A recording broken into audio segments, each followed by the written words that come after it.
Уважаемый Сергей Миронович, уважаемые друзья, дорогие коллеги, хотел бы прежде всего поздравить с национальным праздником Днем Победы, Победы и независимости. 30 сентября отмечали его. Вы много раз бывали в этом здании, в разном качестве. Но сегодня первый визит после возвращения на пост министра иностранных дел, и мы вас еще раз с этим поздравляем.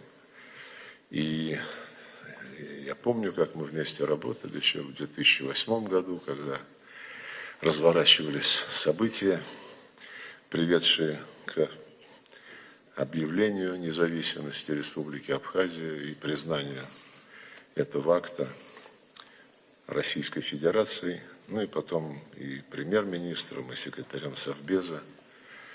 Вы в разных ипостасях вносили большой вклад в укрепление и государственности Абхазии, и нашего союзничества.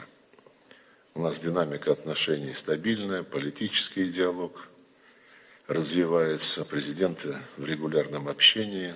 Вот в марте этого года подробно общались по телефону, различные ведомства между собой наладили тесные связи, экономические, культурные, гуманитарные. Ну и мне сказали, это была интересная информация, что объем торговли с допандемийных времен вырос в 1,5 раза. Это очень хороший результат. Мы будем продолжать оказывать содействие Абхазии в социально-экономическом развитии. Осуществляется совместная инвестиционная программа. Ну и то, что темпы роста внутреннего валового продукта Республики Абхазии опережают плановые практически в 2 раза. Это очень хороший результат. Признательно особен за вашу позицию в связи с теми событиями, которые привели к проведению специальной военной операции, и абхазским добровольцам, и гражданам Абхазии, которые оказывают гуманитарную помощь соответствующим нашим регионам.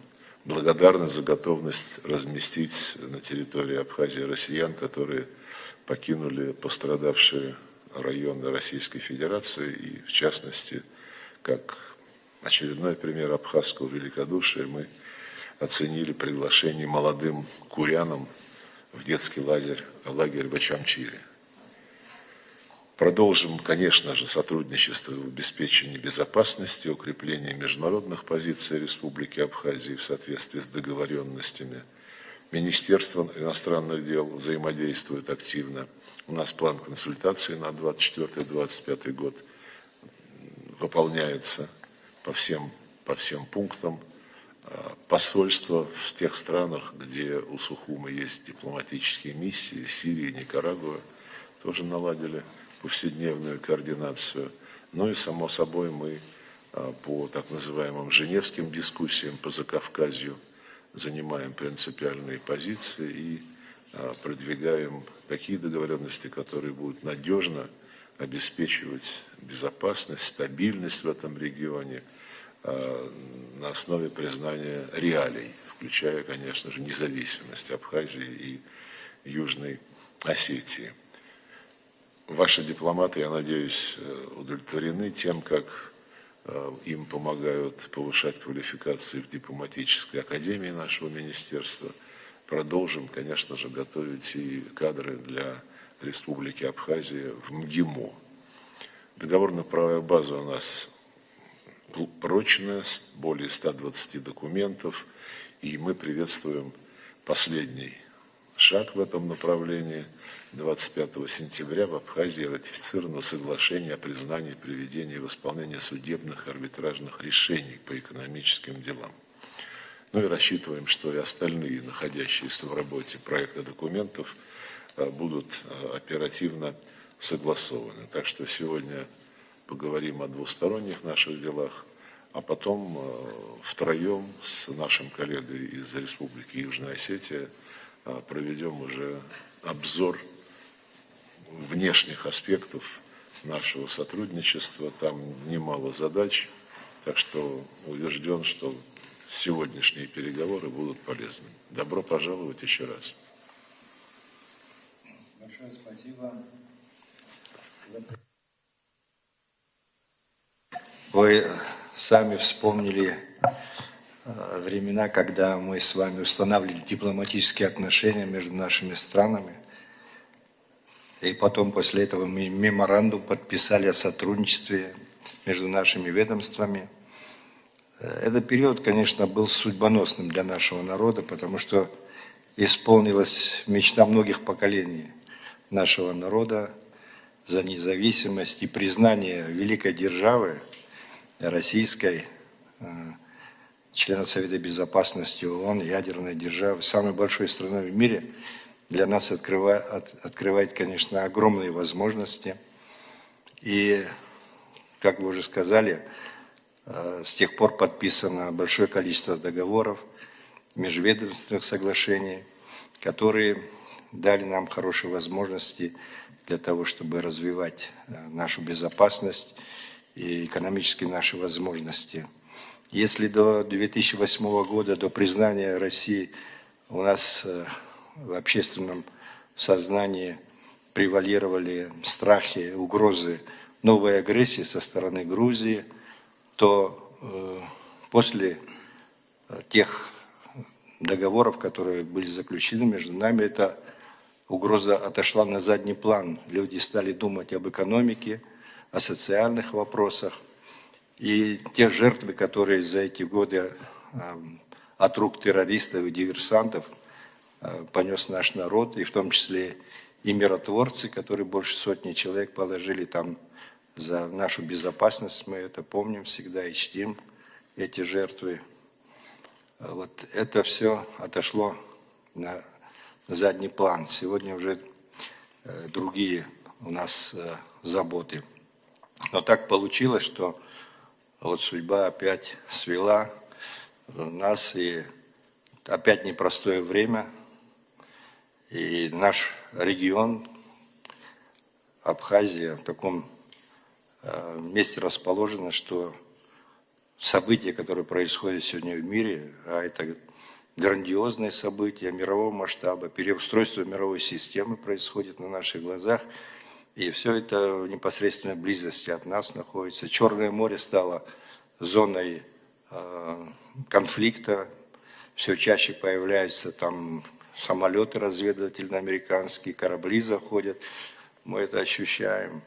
И Закавказье, которая такая стала точкой тоже после того, как события между Азербайджаном и Карабахом произошли, и ожидание того, как поступит Грузия. Мы знаем, что давление со стороны всяких западных стран и Украины на Грузию, они, руководители Грузии открыто об этом говорят, их подталкивают к открытию второго фронта. События на Украине, в России, в зоне специальной военной операции, конечно, тоже в поле нашего зрения. И правильно вы сказали, у нас там небольшое количество, немалое количество наших ребят участвует, парней. И, к сожалению, большие потери тоже есть. Все говорит о том, что они участвуют непосредственно в боевых операциях. Но наш народ, Сергей Викторович, как вы знаете, всегда честно и добросовестно исполнял свой союзнический долг. То, что абхазы не склонны к каким-то маневрам политическим, это как раз результат того, что у нас сегодня осталось на нашей земле всего 100 тысяч человек. Мы добросовестно, наши предки исполняли долг во время Первой мировой войны, когда все абхазы, которые участвовали, вернулись с георгиевскими крестами, их называли крестоносцами тогда. Во время Второй мировой войны абхазы и осетины в процентном отношении в списке героев стоят на первом месте героев Советского Союза. И сейчас наши парни тоже добросовестно исполняют свои союзнические обязательства. Мы надеемся на то, что наше сотрудничество с вами даст возможности для того, чтобы мы правильно могли тоже ориентироваться в этом сложном мире, в этой сложной ситуации. У вас огромный опыт, и я бы хотел, конечно, в таком взаимном сотрудничестве с вами выбирать правильный тоже путь, учитывая ваши такие большие возможности и опыт. Мы открыты к такому диалогу, к такому сотрудничеству.